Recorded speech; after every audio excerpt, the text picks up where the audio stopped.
We're live. Okay. Hello, everyone, and welcome to our webinar, Journeys of Academic Researchers from the Diaspora. Thank you for joining in. I am Nisreen Ben Sliman, team member of Diaspora in Action organization, and I am very happy to moderate this webinar today.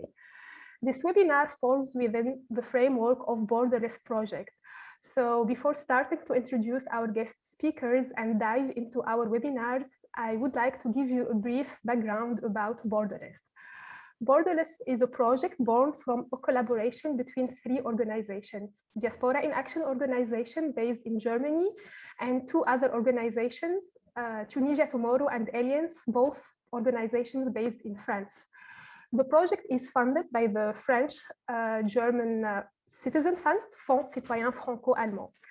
And Borderless as a project, it aims at breaking and disrupting the stereotypes around migration by giving voices for migrants or people from a diaspora background who come from different backgrounds and work fields. So through a series of webinars and web documentaries, Borderless will tackle migration in 5 dimensions or axes, which are academia and research, entrepreneurship, art, culture, and migration policy. Today, in the first edition of Borderless webinars, we will talk about the journeys of our guest speakers into academia and research, the challenges that they have faced, the value added that researchers from a migrant or diaspora background bring to the table, and the recommendations or positive messages that our guest speakers would like to share with our audience. So I will start now by introducing our guest speakers, whom I thank very much for accepting to be among us today. I will start with Professor Olfa Kanoun. Professor Olfa Kanoun is Professor of Measurement and Sensor Technology at TU Chemnitz, Germany. We have also with us Professor Fahmi Bellalouna, who is a professor for digitization in the product lifecycle at the University of Applied Sciences, Karlsruhe, Germany. We have also with us Dr. Nivedita Agarwal, who is a research fellow at University of Stuttgart and program manager at Siemens Healthineers in Germany too. And we have also Dr. Sarah Mqaddam, who is a maître de conférence at Université de Rouen, Normandy. We have also with us Aslihan Sailan, who is a PhD student and research assistant at INSA Lyon. And I invite our audience to have a look at our Facebook page, where you will find extensive biographies of our guest speakers with more details about them, their experiences and expertise. So the first part of this webinar, we will ask our guest speakers some questions about certain topics relevant to the webinar's theme. Then we will open the floor for a Q&A session where the audience can interact with our guest speakers. So please leave your comments on the comment section on the Facebook Live, and also for our participants who are attending with us on Zoom, please also leave your comments on the Zoom chat, and kindly keep yourselves on mute until this webinar is over. And yes, so now we will start with the first section of our webinar, which in this section we will try to know more the story or the personal drives that motivated our guest speakers to dive into the academia journey. And I will start with Professor Olfa Kanoun. Thank you for being among us today, Professor Kanoun. Professor Kanoun, you have an extensive experience in scientific research full of achievements and rewards. After all these successful years in academia, if we go back in time to the young Professor Kanoun, how did you know that you wanted to start this journey in research? What was your trigger? So many thanks for the initiative and for the invitation. I appreciate your work in orientation of young people and potential people. So maybe if I go back, I would never know what will come out from my career and which kind of career. But I was always sure that I will do the best of mine, of myself. This is the main aspect. So in reality, I believe that life goes always step by step, and you do things where you have an offer. You do things where you can imagine to do them, And maybe to my time, I was thinking out of the box. I was not trying to follow any people and copy from his CV. And this is the way how I became what I am today. Yeah. Okay, thank you, Professor Kanoun. Indeed, the imagination of thinking out of the box is an important drive. Now I will ask you, Professor Fahmi Bellalouna, if we look at your career, we see that you alternated between research and industry before you come back to academia and become a professor. To which extent you think that the experience that you acquired in the industry world shape the professor who you are today? Good, fine. From my side also then, thank you very much for the invitation and for this chance to present myself and to maybe to present short of my stories. To be honest, as I came here to Germany then 25 years ago, it was not my intention here to stay for a long time and to have also then academia careers. As said, this developing then step by steps. But when I finished my studies, then 2002, then I decided to join the industry so that I can then collect some professional experience to learn more about professional skills. And then later on, I decided to join the academia so that after 3 years industry experience, and I decided to change to the university again to make my PhDs. And then later on, I jumped back to the industry so that to extend my knowledge, my industrial knowledge. But let's say this kind of career, that means the jumping between then academia and between the industry, I think is in Germany is a normal career way, especially for a professor in the engineering field. It's normal that they jump between the industry and the academias. But I know that's maybe worldwide there's German particularities. That means in other countries, maybe Francophone countries or Anglo-Saxon countries, there's two ways: academia or industry. But let's say at the end of the day, I am really then happy to do that because this my industrial experience helping me now in my teaching jobs. That means I can then access back to my experience, and I can use my experience as use cases now for my students so that I can give them then practical oriented education. That means they have, I think my students, they profit from this experience, and myself also I profit for this experience. Thank you. Yes, indeed. Yeah, indeed, it's very important, this fact that you can give those practical tips or lessons that you got from your industry experience. It's very relevant indeed. Now I will move to Dr. Agarwal. And my question to you is, you had a professional experience in India, right, before deciding to switch to academia and come to Germany. Today you have different hats. As someone who believes in knowledge production, what is your drive to pursue your career in research? So again, thank you very much for inviting me, and it's a great platform, and I think for the budding entrepreneurs or researchers, it would be great to probably hear from us and what we've gone through. So I'm in line with what Professor Bellalouna told in the prior session, that I mean, in Germany, it's quite important that you have this mix of practical and academic or research background, because here even the research is very much practice oriented. And that's why, I mean, yes, I had professional experience of 5 years before jumping into research, because in the industry, I saw that there are some loopholes where probably research could help in.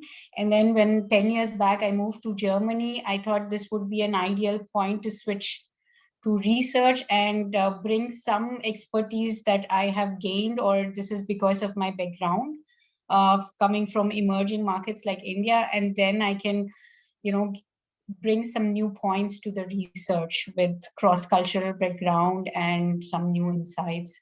So that was my drive. Yeah. Thank you very much, Dr. Agarwal. Indeed, this is important, and we will talk again later about the cultural background. So yes. And now, before moving to the second section of our webinar, where we will talk more about the challenges that researchers face, I invite the audience and our guest speakers to watch this short extract from our first Borderless web series produced by our partner Aliens and dedicated to academics. And then I invite our guest speakers, if they would like to jump in and have some comments, please feel free to do so.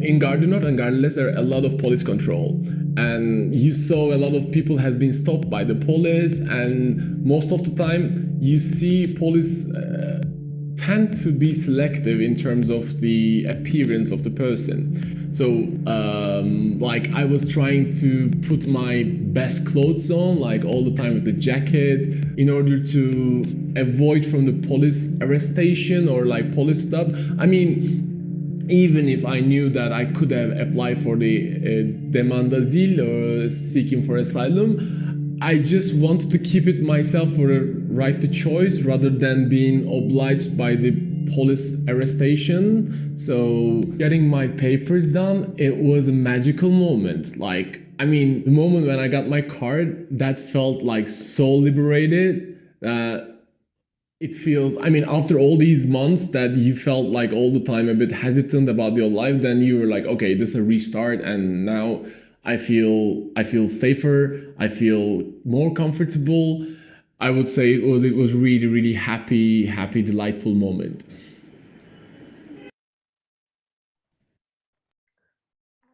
Okay, so if any one of our guest speakers would like to comment on this, otherwise I will move to Aslihan. Yeah, okay. Aslihan, maybe you can relate to what Onur, our protagonist in this web documentary, was saying about the difficulties he faced as a researcher, because you yourself, you are a young researcher from a migrant background who is pursuing her research right now in France. Have you ever experienced challenges or discrimination in and outside academia? Was there a language or a cultural barrier that maybe prevented you from progressing the way you wanted to or aspire to? First of all, thank you for this event and your moderation and your question. Personally, I couldn't say that I exposed to any discrimination in academia, or maybe because I'm quite lucky because I am working in a very multicultural lab. We have a lot of colleagues from different parts of the world, so everything is easier. Everybody is so tend to speak in English, and they are also sometimes encouraging me to speak in French. But out of the academia, I could say that some difficulties are possible. For me, it always became hard to find a flat, for example. Most of the landlords doesn't speak English, or they just doesn't want to rent their flats to immigrants. So these kind of difficulties were the main challenges that I face up with. In terms of language barrier, I could say that when I come to France, I were not able to speak even a single word of French. And since 2 years, I'm trying to improve. I'm taking some courses, but of course, it's still in the improvement stage, so I couldn't speak so fluently. Again, not in the academia, but for example, as an immigrant, if you are trying to convert your driver license or take your residence permit or do some other paperwork, some other documentary works, you could have some problems. But I think these are kind of challenges are not something that people cannot overcome, at least for an academic people. I think mostly it's being okay, in time at least. Okay, I hope this positive experience remains. It's true that it's very personal, the experience, and it's different from researchers to the others. And discrimination also exists in the academia and outside of it. and maybe we can have an interaction from the audience with regard to this point. Thank you, Aslihan. Dr. Mqaddam, hi. So my question to you is, there are polls showing that people in academia tend to delay having children or not have any at all, like compared to people with just maybe a master's degree or people who got like a regular job, let's say. So what do you think about this from your own personal experience, if you could share it with us? Dr. Sarah, you are on mute. That's it. First of all, I would like to thank you for being part of this webinar and to share with you my journey within this great project, which is Borderless. And to ask to your question, honestly, the main challenges that I had to deal with at the beginning of my career as an associate professor, and during about 6 years, were primarily related to my personal life, indeed. Just to provide you an overview about these issues, it started when I finished my PhD. A few months after my graduation, I was hired as an associate professor in the University of Bretagne Occidentale while living in Paris. And at that time, there were just few vacancies, so it was a deal. Accepting to apply and to work further away from home, or waiting for years to get a university position. So obviously I chose the first option. Meanwhile, I had my babies, and motherhood was not like I had imagined or dreamed. I was living part-time, more than 600 kilometers away from home. And every single Tuesday, I had to wake up at 4 o'clock of the morning to reach my flight or my train to Brest, where I had to stay till Friday noon or Thursday night, it depends. And moreover, at that time, my son gets sick very often and had to be hospitalized several times.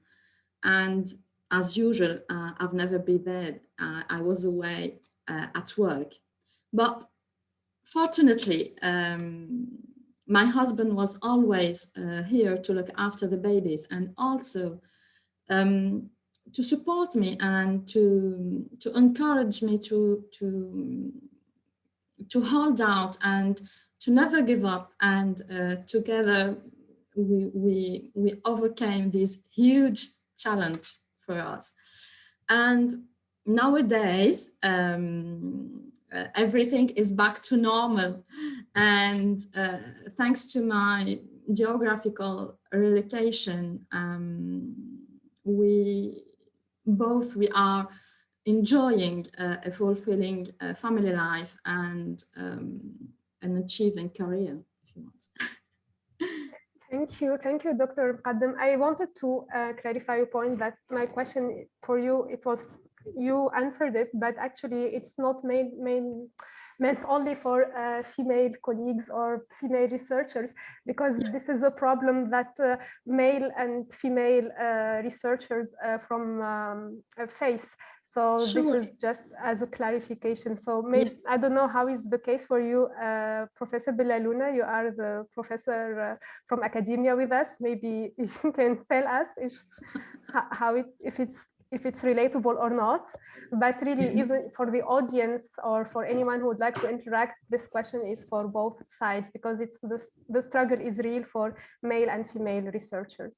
Yes, but you are right. I think it's both male and female, I think, are impacted from this situation.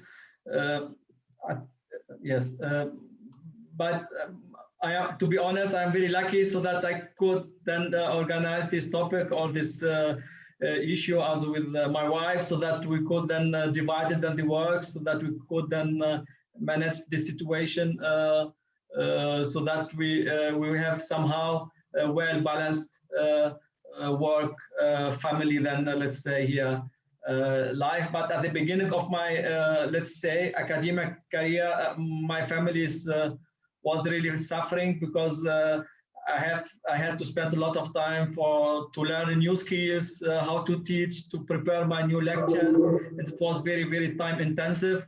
And I had to spend a lot of time, a lot of weekends here in the underground, so that I get prepared. But at the end, I'm really happy that my family, my wife, really then supported me then in this situation. But you are right. So I think this topic is not only for females, female and man. Yes. Yeah, totally. And I see the discussion is going on the Zoom chat about this, because it's really very relevant and important. It's one of the struggles. Professor Kanoun, my next question is for you. Do you think that research institutions in Germany are diverse enough? Should there be a minimum requirement for diversity, for example, a quota system, or should hiring and funding be only based on merit, on academic merit, I mean, and this despite the risk of a historical or maybe a systemic bias? What do you think about it? So this is a very good question, because in reality, let me say, the science is independent on nations or origins or persons. But on the other side, science needs also excellence. Yeah. So this means if we see now that less internationals, for example, are in research, the question is, were there some of them which we didn't get the opportunity? Or the other question is if there are interest from that side. So in my opinion, we have a good diversity. So it will not be sure in every university or in every institute, because at the end, the professors choose the people who would like to work with them. So you can see on one website of a professorship that there are a lot of internationals. You remark that this chair is open. You see others, you will see only, for example, Germans. Yeah, and this is a clarity where you should apply or not. Yeah, so this is clearly. But in my opinion, it's not very good to think as a candidate from this point of view and to discourage yourself. So the question is, at the end, what counts are fact. Yeah, there are some let me say, formal aspects, but also there are the fact that you know something, the fact that somebody has an expertise, has a good profile. Yeah, and this will always win in comparison with just questions of origin of a person, because people would like to work with these candidates, and once it doesn't bring also anything to take just one person because he is, I don't know, a German, yeah, but at the end he don't bring the performance. And this is why I think from both sides, yeah, you can remark if some institutes are not open, you will remark it directly from the website. And on the other side, the chances for internationals are huge, but if the requirements are necessary. Myself, I'm not for obliging any percentage or something like that, because at the end in science, what counts is really the excellence, the good ideas.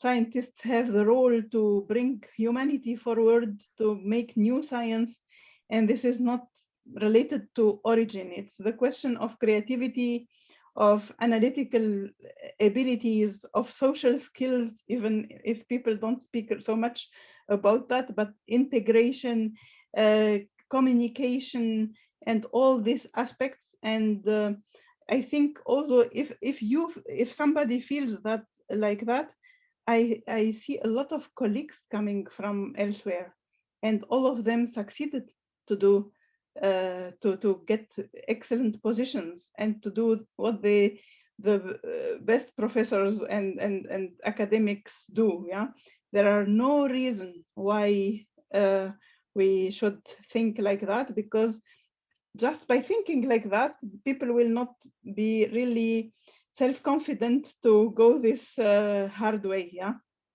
so it's hard, and it's not good to interpret that from another way. But in my opinion, honestly, it's yeah, at the end, what counts is facts. Yeah, this is so if somebody would like really to excel, yeah, he can excel and he will excel, and even if there are some disturbances, they will not do anything for him.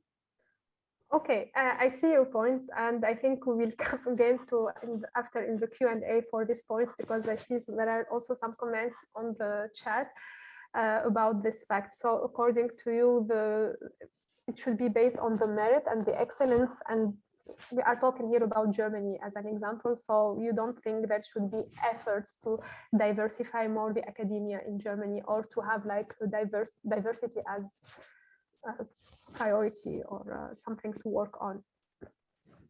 But I think the question is, in my opinion, I don't know, maybe it's because we are one of the most international universities in Chemnitz, in whole Germany. So this is why I think, in my opinion, diversity is not something we need to push. It is there, and it is a must. Yeah. So let me say, we in Germany, we are obliged to have diversity. Okay. Yeah, it's a maybe. Can I say something? Also, some addition. Sorry. Yeah, go ahead, please. Maybe here in Germany there is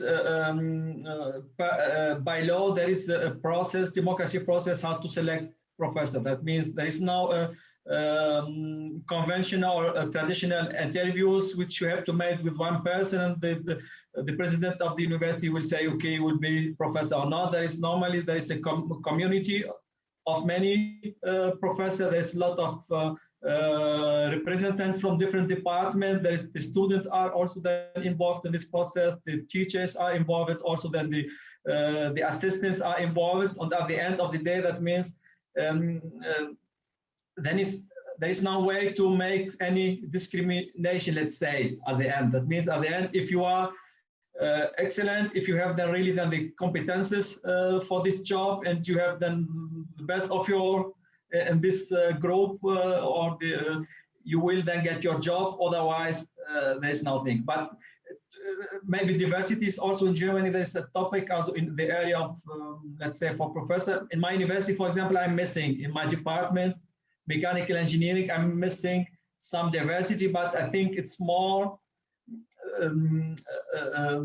It's not because my department is there is a lot of discrimination, because there is another topics like the languages is very important, because mechanical engineering is very traditional field here in Germany. That means the lecture must be only done in German, and for this case there is either you can speak German, you have studied here in Germany, and you can then make this special lecture in Germany. Otherwise, if you came from abroad, that is the high barrier is in this case, the obstacle, let's say, is, for example, the language, which then avoid that a lot of diversity in this case here. For example, in mechanical, the mechanical engineering department, I think that's the same case also for the other universities. I think you will see mechanical engineering, for example, or traditional fields are really then diversity is very, very low. For other fields which more international, you will find maybe a high diversity in this case. So in electrical engineering and information technology, we are more than really more diverse. Yeah. So this is indeed, maybe we need to bring the aspect of disciplines. Yeah, theirs will be very different from one field to the other. I think we will come back to this point, because the understanding is that diversity, for example, in Germany is different from one university to the other, but at the same time, as we will see later in the Q&A, it's not always the case in other places or other research institutions, and it's really an issue. So, but we will be back to that point later on. So my next question is for you, Dr. Agarwal, and I want to ask you about brain drain. What is your take on the issue of brain drain? Do you think that immigrant researchers have a moral obligation to return to their home country and contribute to reducing the knowledge gap, or is it just a personal matter? So what do you think about it? I think it's a great question. And from my perspective, it's more or less a personal decision that you need to take. I mean, of course, if you want to go back and, whatever knowledge you have gained in the foreign country, you have to help your own home country, that's up to you. But I think there are also other ways from which you can actually help your home country.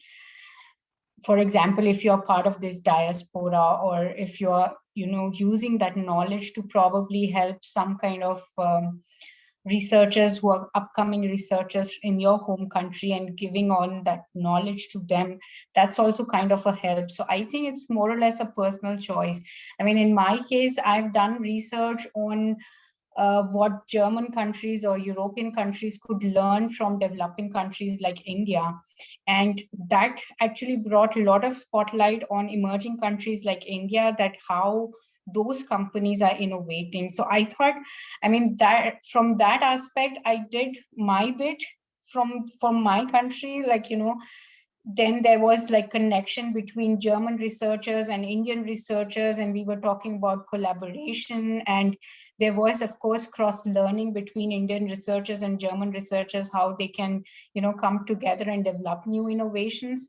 So it's, in the end, I think it's more or less personal choice how you want to, help your home country. It's not directly going back, or it's not that, that's the only way that you can do this. I mean, of course, there is this brain drain, but there is always other aspects to it. Yeah.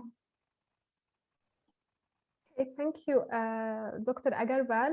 And I will ask you, Professor Bellalouna, this question, but if any of our guest speakers would jump on this topic of brain drain, please feel free.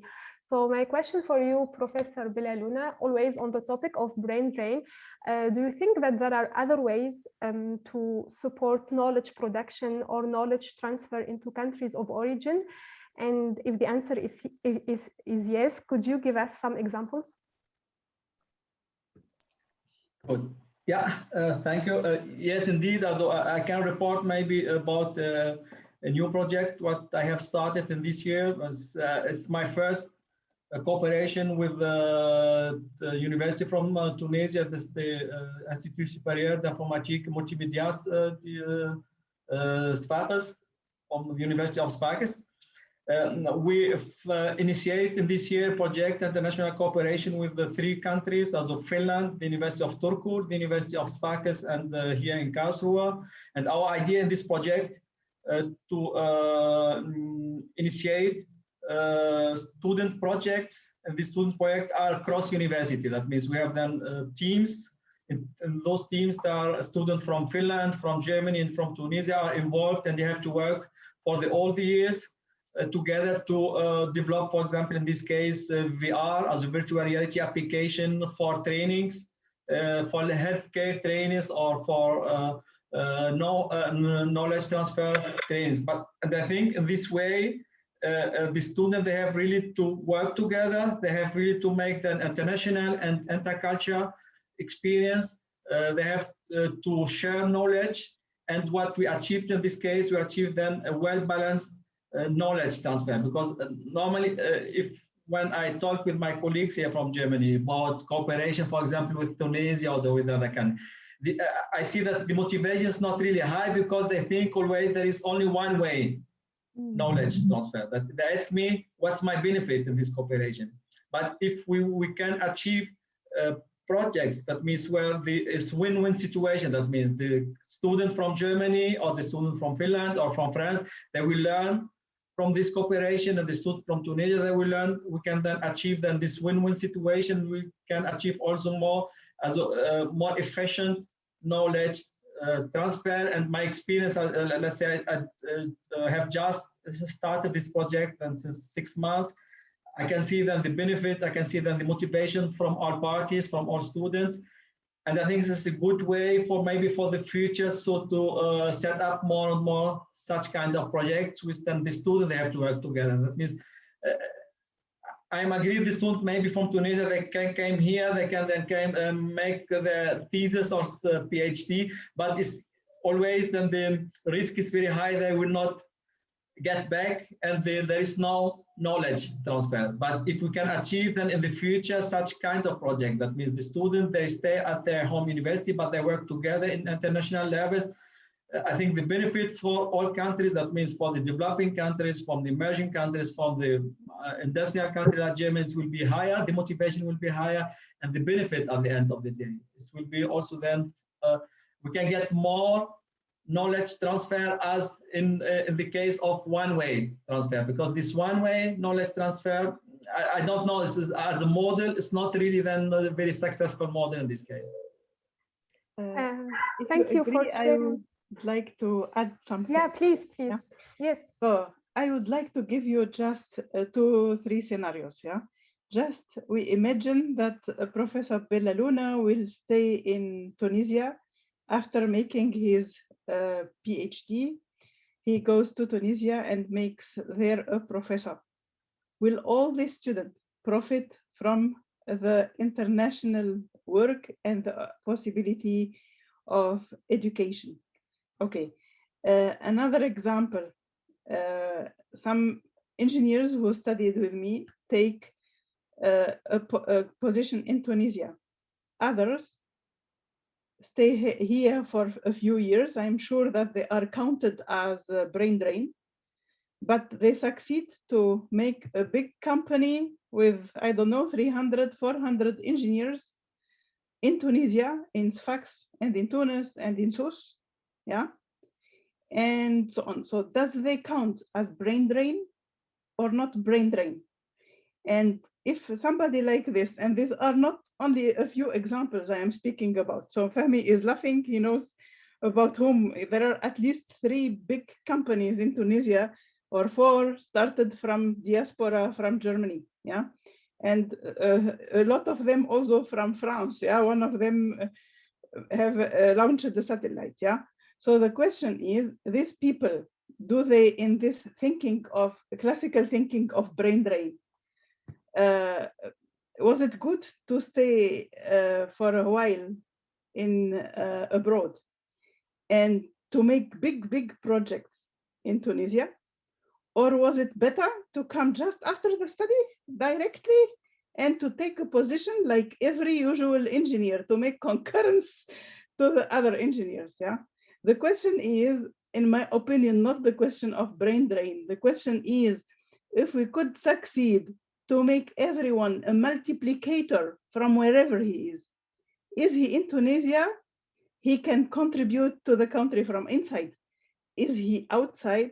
It is the question how he can contribute from outside and to be a multiplicator. So if we evaluate in a good manner, we will come with the questions. There are some people who left and who didn't contribute. A few of them maybe have contributed so much that it is at the end not so possible and not so difficult.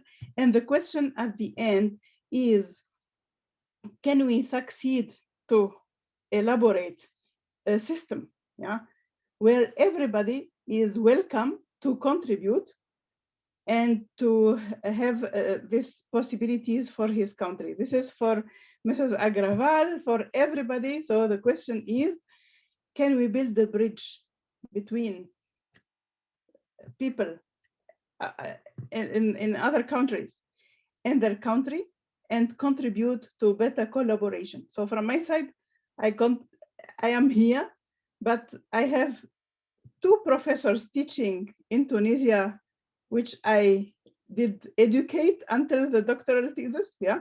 So maybe if I was there, I will be only one. Yeah.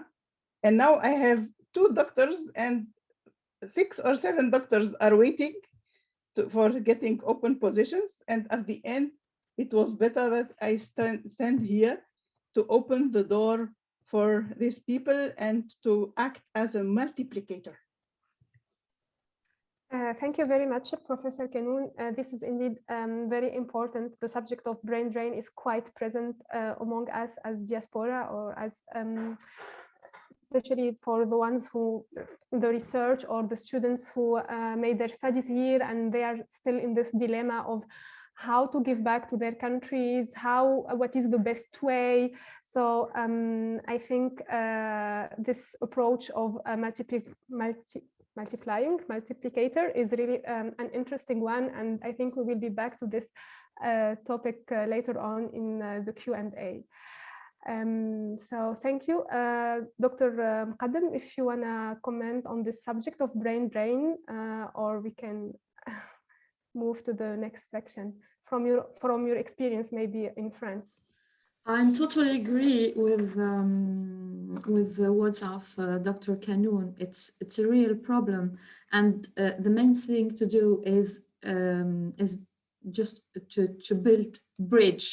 I think it's better to be here and to trying to do the best in the other side, and trying to open doors for people who are in Tunisia or in Turkey or in Algeria or whatever. Thank you, Dr. Mqaddam. So I think we will be back to this subject later in the Q&A, but for now, we'll be moving to this the third section of our webinar, and this section will tackle the subject of the value added that researchers from migrant background bring to the academia. But before diving into this section, I invite you to watch this short extract, always from our Borderless first web documentary series dedicated to academics.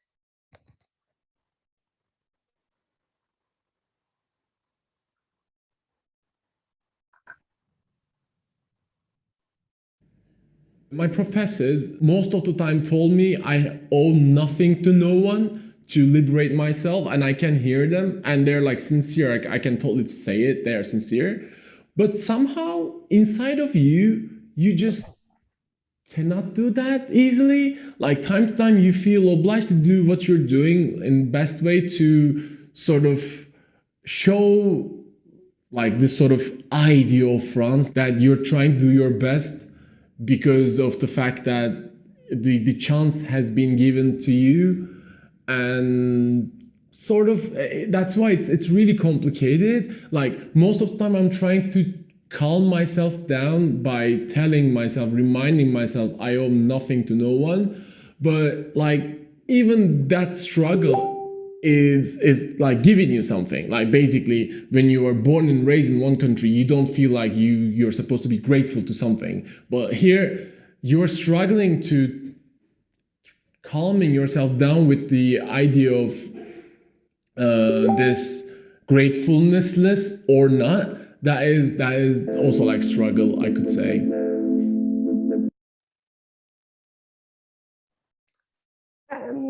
So yeah, here we were talking about the struggle, and I think it was pretty clear the idea about what Unur was saying.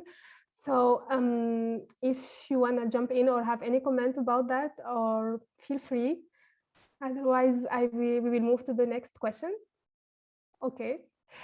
So the next question will be to you, Aslihan. So students from immigration backgrounds are usually underrepresented in universities, either in France or Germany. So how do you see your role in improving the representation of students from migration background?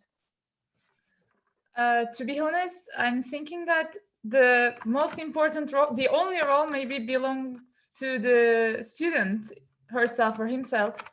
I don't know the situation in Germany, but here in France, I don't think that, well, at least in my university, I don't think that the immigrant students are underrepresented.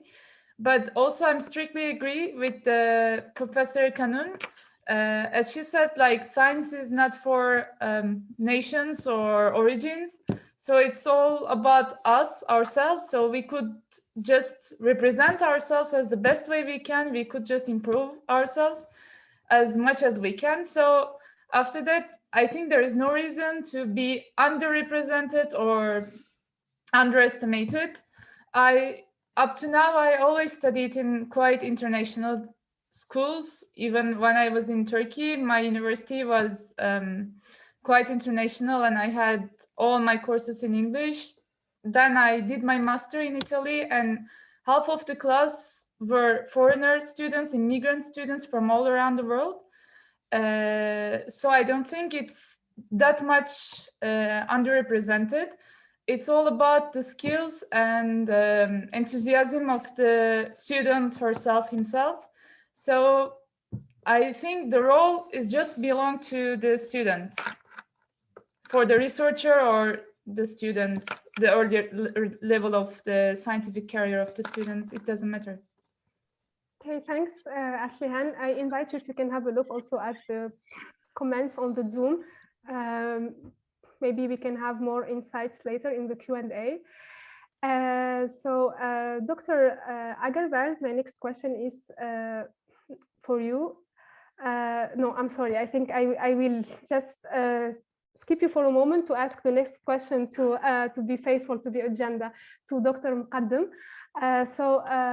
Sorry for this. So Dr. Mqaddam, as a researcher in organizational behavior, how do you see the role that researchers from a migrant or diaspora background can play in changing their organizations and impacting them?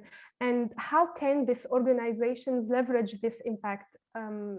Here, by organization, we also mean research institutions, to be clear. Yeah,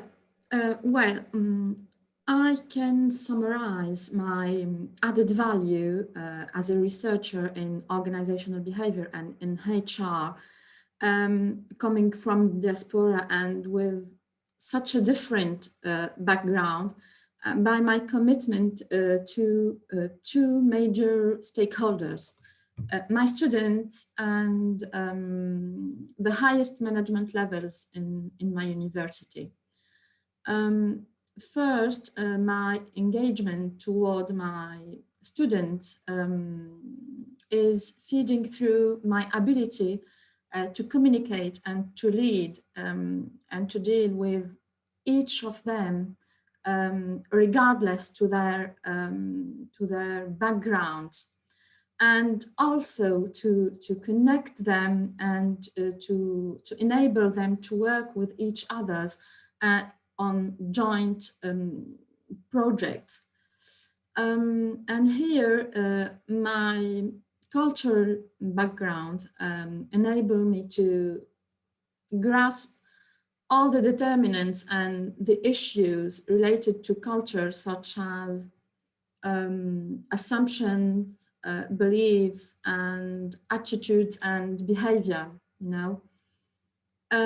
Also, I'm trying to implement courses to shape not only future managers, but also and above all, future positive, responsible and human leaders. This is my main target in my courses. The other side of my commitment as an HR expert and organizational behavior researcher is the fact that I'm a member of the steering committee of a task force working on the labeling of HR strategy in research in the university.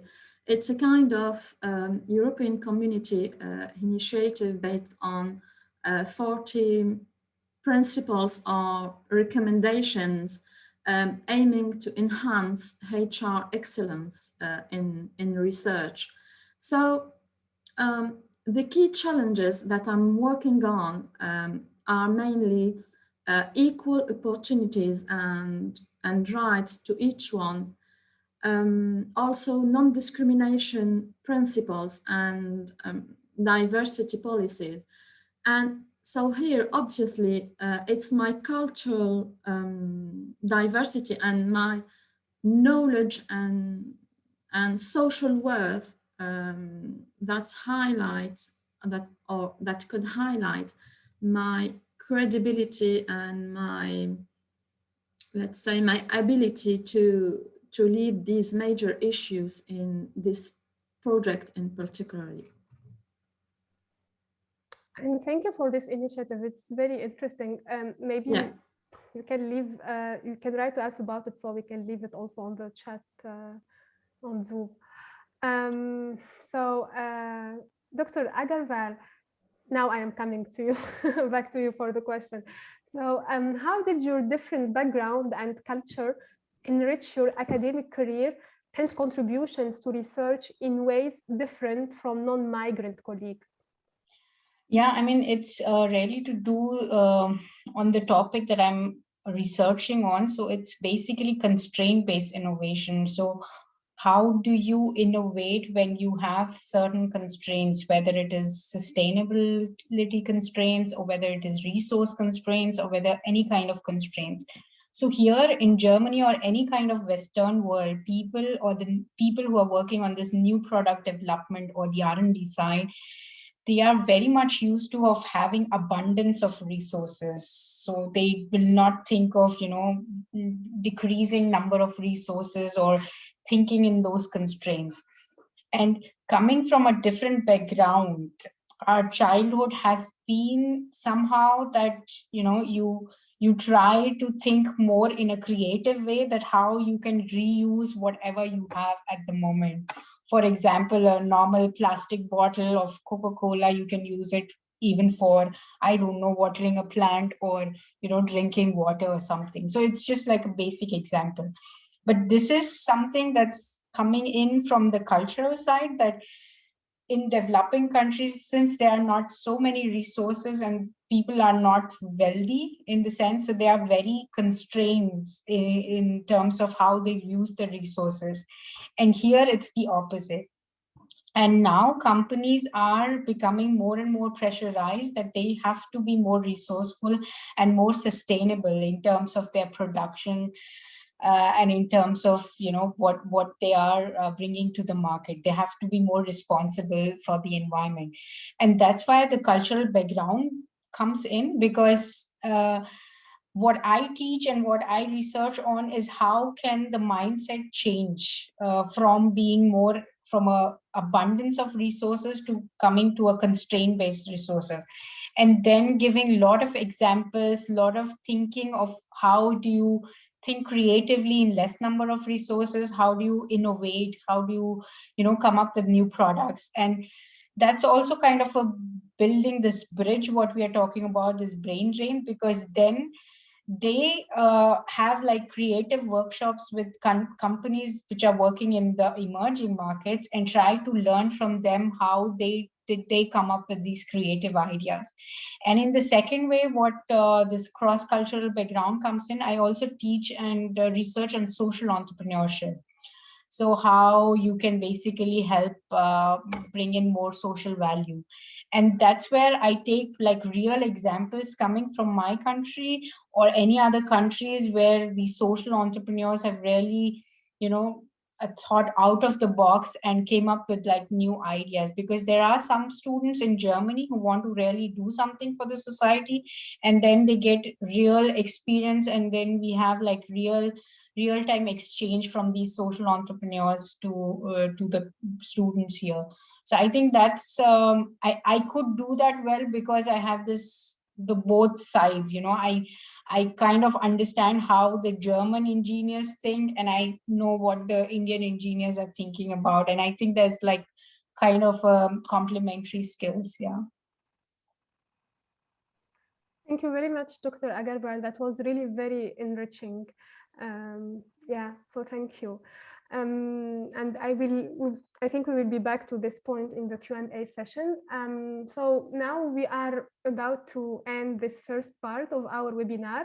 But before we move to the Q&A session, I would like to ask each one of you, our guest speakers, this question.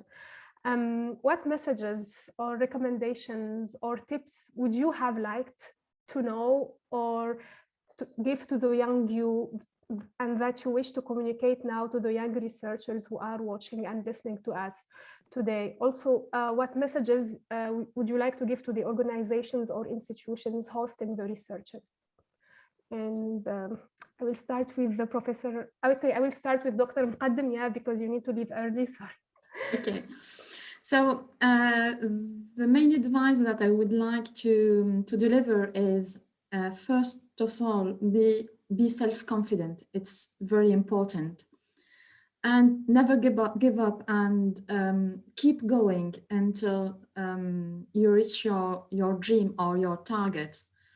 And last but not least, be thankful and grateful to the worst things happened rather than best ones. So the main advice is be resilient. That's it. Thank you. Thank you very much, You're Dr. welcome. Mqaddam, for being with us and for your contribution to this webinar. And I Thank hope you for we all meet of in you. other occasions. Yes, with pleasure. See you. Nice to meet you, everybody. Thank you. So Dr. Mqaddam needed to leave early, but we are still having the answer to this question, hopefully, and then we will start our Q&A session. So it's the same question, Professor Kanoun. Yeah, we are, in my opinion, everybody is responsible for his success, even if he cannot control the environment. So you will have challenges. Everybody faces challenges. Sometimes it's discrimination. Sometimes it's some challenge from ourselves, yeah. And sometimes complexity, and sometimes a lot of things. So the question is, we are at the end always responsible of what we do. And this means we need always to look for the environment for the success. We need to reprogram our thinking. This means to have always, to be always aim-oriented, but also to be courageous, to make a revision of the aim if it is not easy to get it, or also if you discover something better. And at the end, we need also to be happy about what we reach at every step. So don't forget the happiness, because this is the motivation for the next step and the next step, yeah. And always my advice is, don't be observer, be a maker. So this is very important. People, if you compare between successful people and others, the unsuccessful will always repeat, oh, this is because of the government, and this is because of the others, and because, and so on. No, these are sometimes good environments, sometimes bad environment, and we need to deal with it, and we need to be sure that I agree with Dr. Mqaddam, yeah, to be resilient sometimes, to be very engaged and active, to be creative in dealing with challenges. And very, very important is what not to copy on any CV. You are always a different person, a different environment, a different skill. You have some abilities, use them, make the best of them, and you make your own way. And there are never one way which is wrong and the other is right, yeah. So this is our education sometimes from earlier, yeah, this is good, look to how much people had before very good marks and they were not successful at the end, yeah, and others which were maybe sometimes middle and they succeeded to do the best, yeah. So the world is full of opportunities of everybody. We need just to open, to work on it, to be aim-oriented, to calculate always our possibilities and abilities. And one thing I don't like to forget is networking. So to have a good network, and I think Diaspora in Action can help in this aspect. Yeah, well, yes, thank you, Professor Kanoun. Definitely creating a community and connecting between this community is one of our objectives at Diaspora in Action. So thanks for this. Aslihan, what is your take on this? Well, I think I'm totally agree with Dr. Mokadam and Professor Kanoun. First thing I think is never giving up. We could face up with thousands of challenges, variety of challenges. Well, I remember very clearly because it was quite soon when I'm trying to find my own PhD position. It took a lot of time for me, like 10 months. And like during these 10 months, I spent my days and nights just to find a proper position, a good project for myself. And of course, it's taking time. But if you have that researcher soul, if you have that interest for science and for the field that you want to study, that you want to work on in progress, if you work enough, I think there is no barrier, of course there are some challenges, but these kind of challenges are not something that we couldn't overcome. All the problems or the challenges are for human beings, so they're all overcomable. And I think the critical aspect is not to giving up and to fight for a good position, a good PhD, or for the following part of the career. That's all I could say. Thank you very much. Professor Bellalouna. Good. I agree with the previous speaker. I think it's very important to have a target, to have an objective in the life, and to stick and to focus on it. It's very, very important. Never give up. I think the life is normal. It's up and downs and up and downs. That is normal.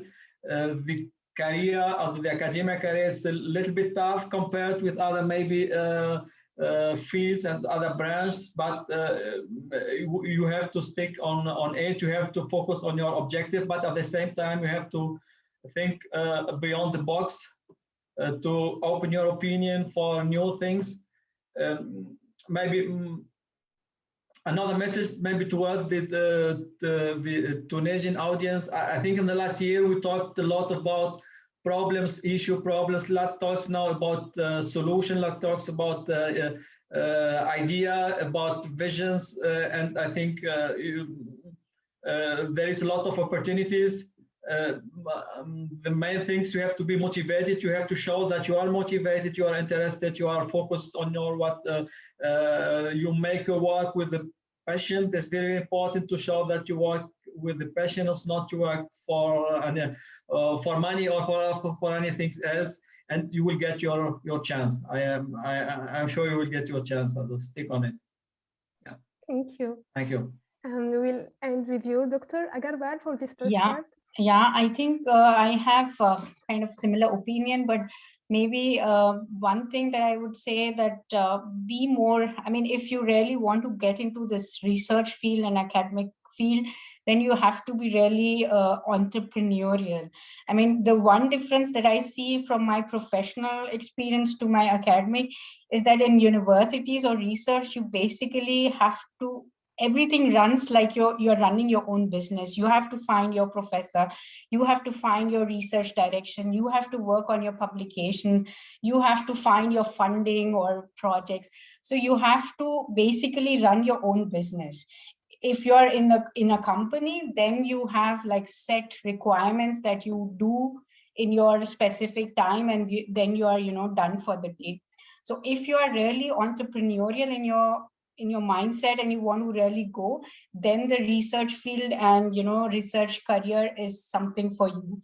Second thing, I would say that keep an open mind. So it's like a give and take relationship, right? If you're coming from a immigrant background, then you have to be open to, integrate yourself in the other culture and learn the language. And like Professor Fahmi said, in mechanical field, there is this language barrier. I think it's in all the fields, because if you become a professor, you have to teach in German, at least on the bachelor level. So you have to be really open. And the third thing I would say that find your USP, the unique selling point that you have. So even if you have this migrant background, try to think what uniqueness that you bring because of your different cultural background. So don't think, because there is kind of this bias in your mind that since I'm coming from a migrant background, there is like a different negative aspect, or some negative thing that I'm bringing in. But try to think what value add can you bring from your different background, because that's something that people here in Germany or France do not have, what you have. So that's something that you need to bring in, and then you are good to go, basically. Yeah. Thank you very much for this inspiring message, Dr. Agarwal.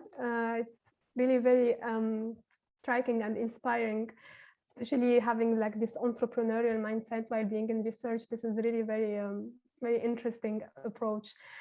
So thank you all for this first part of our webinar. So now we will have some questions, and I see that there is some action going on the chat on Zoom. I would like to bring it to the webinar, to the live. So I will start with the questions. So the first question is for you, Professor Bellalouna. So, and also I think it is also for you, Dr. Agarwal.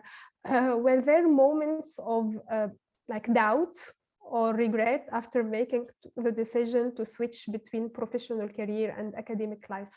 I think this is mainly to like switch from professional to academia, I think. Mainly. Yes, it's a very nice question. I think it's I think sometimes, yes, I'm asking myself, or when I discuss this topic with my wife, because the effort have to invest it in the academia is very, very high compared with industrial works, because industrial work, you have your times, you will be there maybe for 8 hours, and you have your weekend, and you can then shut down. But I think as academia or as professor, you choose, let's say, way of life. That means you have to work sometimes the weekend. For example, in Germany, there is now really a job as a professor. You are really completely engaged. That means there is no, as at my university, there is nothing like vacation or something. You have to organize your times, and you are responsible for your time, for your life-work balance. And there is no shift. If your boss, you will say, okay, you have to go home, or you have to shut down your computer. You have to be self-disciplined in this case, self-disciplined, so that you can find this balance in your life. Sometimes, yes, but I think at the end, it was the right, the correct decision, and I am happy to that I did it. Yeah. Yeah, maybe I can add on. I mean, yeah. It was this pretty much similar experience what you just said. I mean, there are times when you say, okay, probably the professional industry side is better, because sometimes, when you have family, when you have kids, it's quite difficult that you are all the time in front of your computer, or you don't have fixed weekends, or when you can just take out time. And I mean, this is also one reason that I actually shifted back to industry, because for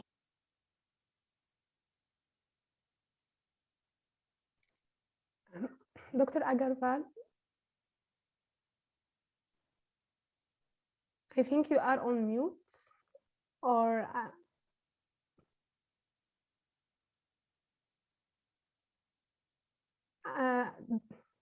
are we listening, or is it only me who is not listening to Dr. Agarwal?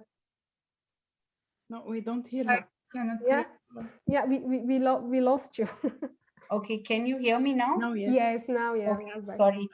I mean, I was just saying that this is pretty much my experience. I don't know where you lost me.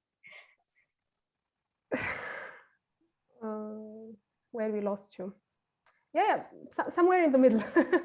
Okay, I mean, so my experience is also this, and quite recently I got a professorship which was away from my city, and it required a lot of effort from the family side, so I just moved back to industry. Yeah, so it's, I mean, there are so many different factors that you have to count in, so there is no yes and no, or no right or wrong way. It's just on your situation, you just take the decisions. Yeah. Thank you. I think this next is like, I think it's like a comment, but I think it's also relevant to ask here and to think about it with you. So I think that it says, I think that most contemporary research is written and conducted by Western academics. How can we generalize findings and results of empirical studies, especially in social sciences, here we are talking, if it's coming only from one dominant group, one side of the story? Research has to be more representative. That's why I think we hold this responsibility as international researchers. Our voices are important.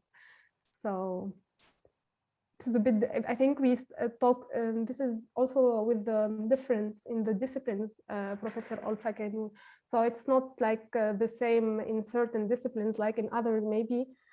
And I know that also Aslihan said she didn't face the same problem, but it's also something that our audience and other people relate to it, like the struggle of representation.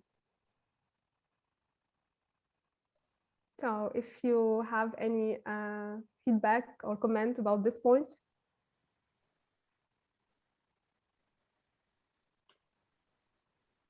Okay. Maybe I could say something. Here, I don't know, in some fields, if you go to Google, to Scopus, make research on electrical engineering, and look to what are the professors or the persons publishing the most, you will discover that the first list, the beginning of the list, for example, is full of international names.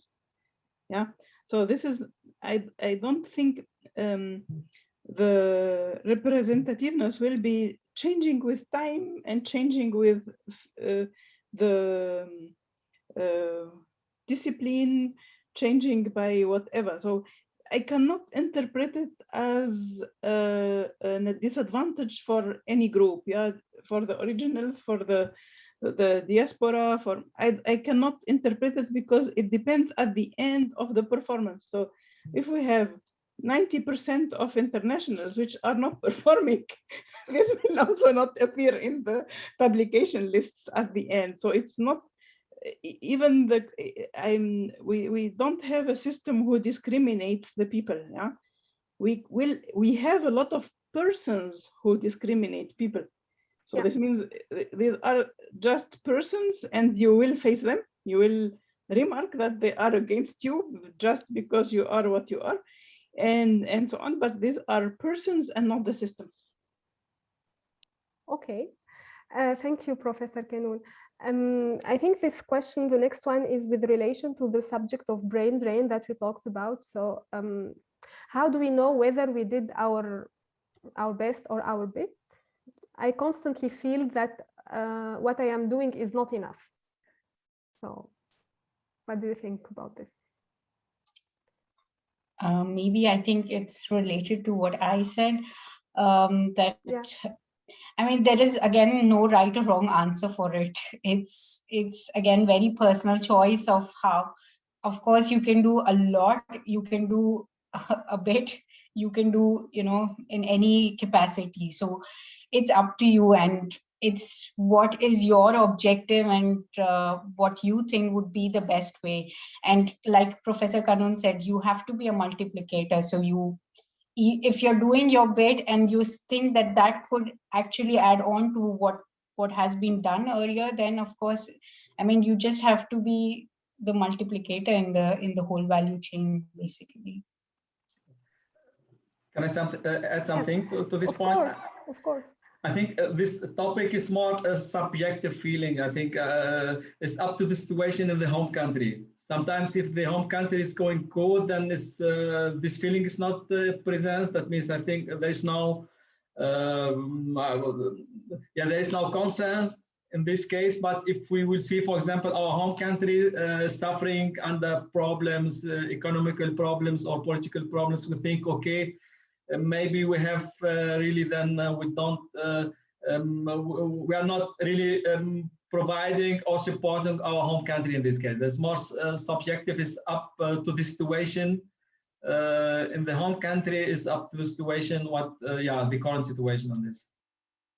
But I am more as Professor Kanoun said, this role as multiplicator is very, very important. I think it's more important if we see, okay, we move all back to our home country and we stay there, and maybe we can then overload the situation there because we need the work, we need then positions. But if we work here and we can then really then try to set up a network which the home country can also then profit from this. I think is even better than Thank you. Dr. Agarwal, I think I will, this question just came now, but I think it's relevant to the point that you mentioned at the end, which about the unique selling point. So the question is, regarding the unique selling point, don't we risk being constrained to certain research fields or questions? I am aware of my skills, cultural, linguistic ones, but I don't want to be identified by them. For example, I don't want to be the one working on the Chinese project just because I am Chinese, even though I clearly have an advantage compared to other colleagues. Yeah, I mean, it's again, in finding your USP, you have to be clever enough to see what USP you are focusing on. Of course, if you're from China, you know the language and cultural, but maybe then, I don't know, China is so ahead in battery operated cars or, you know, some sustainability aspects or some green aspect. So you have to think about it. What is that I bring to the table, you know, of course, and what is that also important for the other group to know? Probably they might not be interested in learning Chinese language or, you know, about the China culture. Maybe that could be for a topic for a dinner or coffee together, but for work purposes, what would be interesting for them? That's where you have to bring your USP, you know, and that's also something that you would like to work on. So you have to think both ways, that if I'm thinking about this topic, is that something that I know already, or do I have kind of connection with other, you know, industries or companies that I can, you know, collect data out of it and then can help in research, because that would be something interesting for your professor here as well, to get that connect. So, I mean, you have to think in both the aspects. I hope that answers the question. I hope so. Thank you very much. May I add something to that? Of course. Yeah, please go ahead. So, the question I am asking myself, how does it look if you are, you know, the Chinese language in a company where other people cannot do, and there is a project with China, and you tell to your boss, no, I am not doing it just because I know Chinese. So the question is, do you come anyhow from this role? Because at the end, your skills are asked, from your environment. I remember a lot of situations like that, where I was called, for example, to rescue somebody who is from Tunisia because nobody could understand him. So I cannot say, oh, I'm not just Tunisian, I will not do that. So the question is, indeed, to use your unique selling points is clever. At the end, if you do this job, what others cannot do, it will be always something positive. What we need not to do is not to be just reduced to that. To maybe to have a mixture of topics and of tasks, and also maybe such tasks could be a door opener for something else, where you show leadership, where you show that you could make it to the best, and so on. So there is a chance behind that. And at the end, indeed, sometimes I feel people would like to be like German and forget their roots. or French people and forget the rules. This is not good. So at the end, you are more than you can more. Yeah. Why shouldn't you not accept it just because you don't like to be reduced to that? Yeah. Thank you, Professor Kanoun. I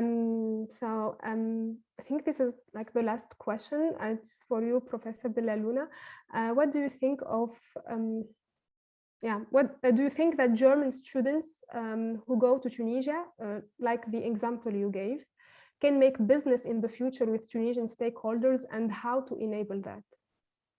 Yes, I think that's the main motivation of our project. For example, what we are implementing now. That means to get them to bring them young people from Tunisia, from Finland, and from Germany together to work 1 year in one project, and we hope that at the end that the network will be then can be set up, and we hope that at the end, based on this network, there is further cooperation can be then created by this one. That's our main target, and the supervisor from Germany, from Finland, and from Tunisia are working on this topic. That means we are trying to supervise them, the student, not only from the professional side, but we try to give them some skills, some soft skills, so that with the intention, it's not directly, but with the intention that later on maybe we will see, for example, some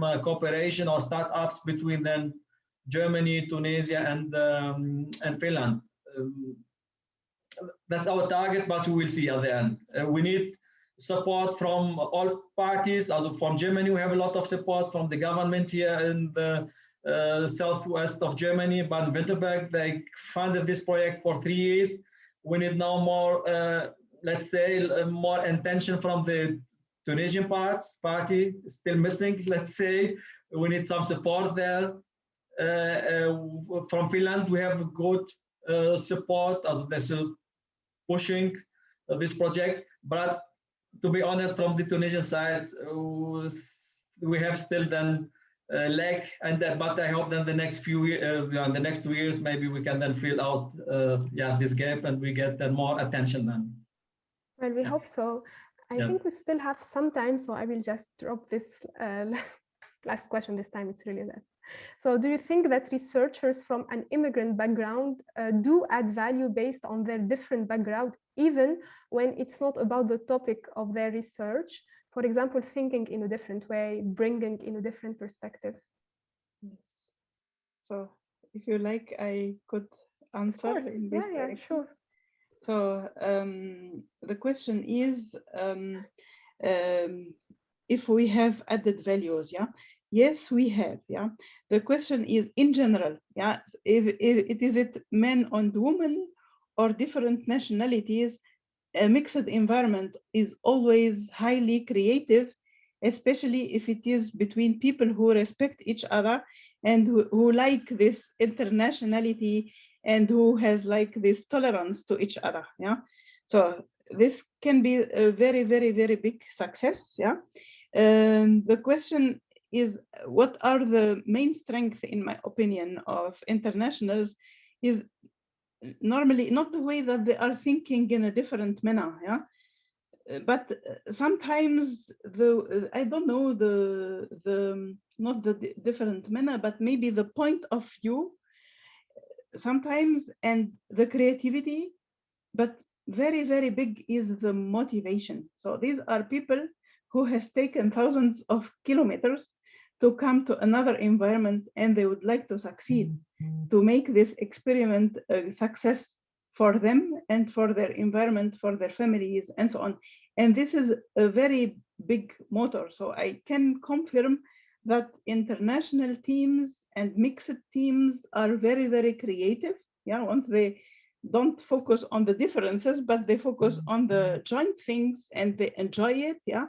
Secondly, the motivation is sometimes a big advantage, making difference between young people. So if somebody is fed up and feeling very, very comfortable in his situation, sometimes he don't perform so much like somebody who, for example, came with a certain aim to succeed, yeah, to make from himself a successful case, yeah.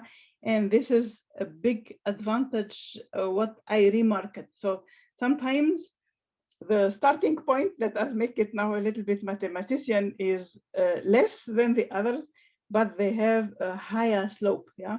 And this is a big strength. Thank you very much, Professor Kanoun, and thank you, Professor Bellalouna, Aslihan. Thank you, Dr. Agarwal.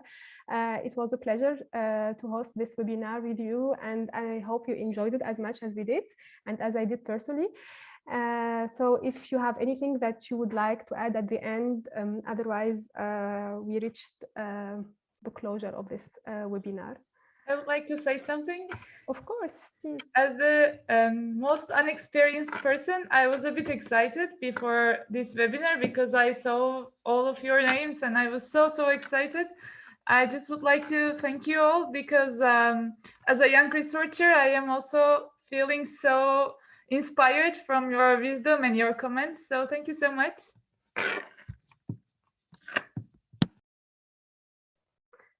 Thank you, Aslihan. And actually, that was one of the aims of this webinar, is to inspire the young researchers like you by showing relatable models of success and who have been themselves through challenges, and they showed resilience and until they reached their positions. So when I see that you are inspired, I am also hopeful that our audience get inspired as well. So thank you all. And for our audience, keep an eye on our Facebook page and social networks for our project Borderless, in Diaspora in Action Facebook page and social networks, as well as Tunisia Tomorrow, Aliens, and our Facebook page Borderless, and Instagram. So to get more information about the next episodes and webinars. Thank you very much, and I wish you a nice evening, and I hope to catch up with you soon in another occasion. Thank you. Bye-bye. Thank you very much. Bye-bye. Thank you. Thank you very much. Bye-bye.